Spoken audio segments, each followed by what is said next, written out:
Which of these three players do you think is most likely to be on another team next year?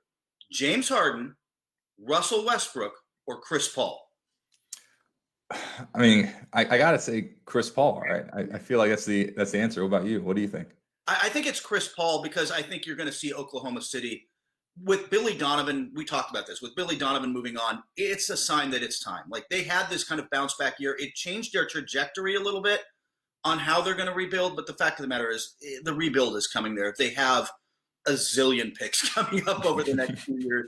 They're just, from that Paul George trade, from everything else, they are loaded for the rebuild.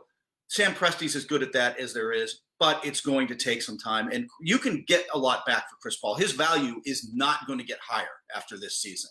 Yeah.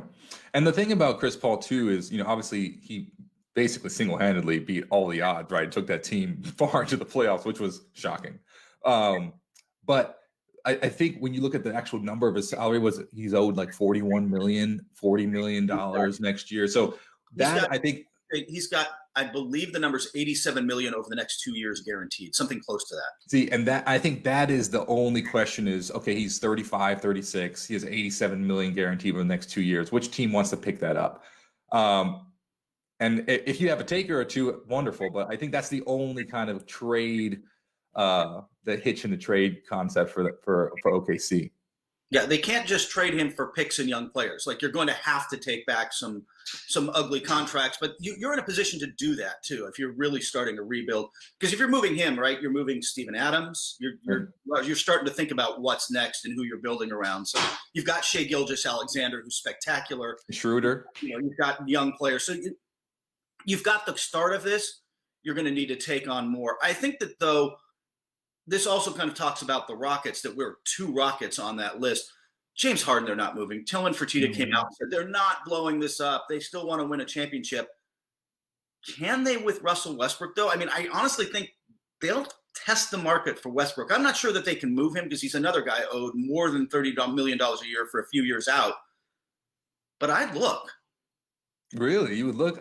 Wow, you would look to deal Russ?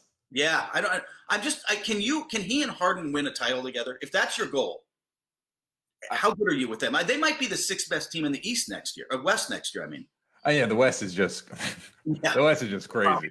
That's just crazy. Yeah, with the Warriors coming back and everything. But look, like I said, I think the NBA is a game of superstars, right? You have 2 of the best players in the world on the same team.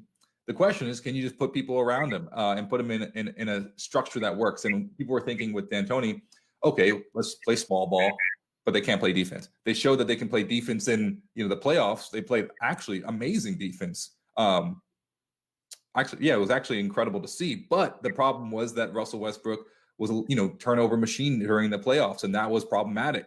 And they couldn't close out. So I think from my perspective, I wouldn't separate them. I would do anything I could to put the pieces around them to be successful. But yeah, you're right. Like, I think they can win together personally, but it reminds me of like the old Spurs team with with Iceman, George Gervin.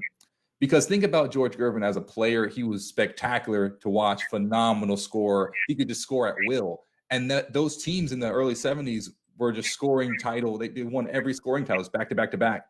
And George Gervin was doing incredible things, but they never won, right?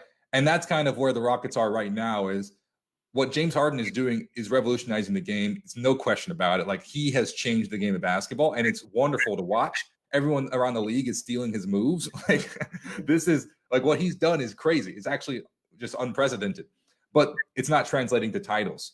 But I think the effect of the James Harden Rockets era, Daryl Morey era, will be felt for decades to come, just like Iceman opened the way for so many great scores that we've seen today.